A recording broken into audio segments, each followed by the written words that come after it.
U-Proffessor Gunner utshele inkantolo ukuthi amaculi ezombusazwe aneqhaza empilweni yomphakathi.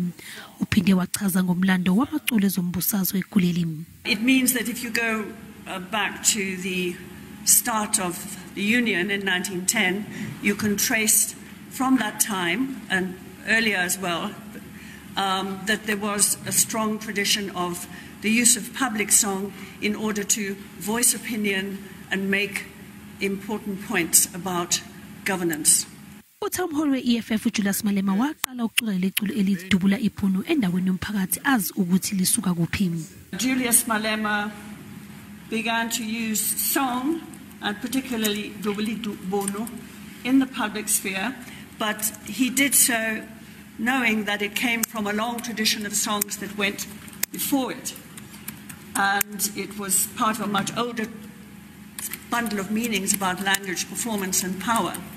And then I discuss how he uses it, and I link the idea of power and rhetoric to what I call intergenerational politics, and that is the politics of, say, youth and age, and how you could possibly see how what Malema was doing as an attempt to make the voice of youth hold in a situation where gerontocratic politics is very dominant in Africa. In other words, the rule by the aged.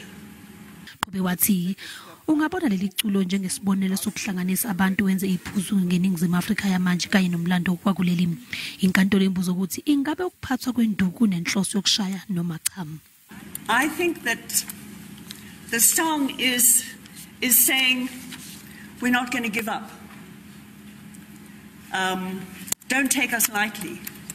And the stick is a metaphor for don't forget we're strong.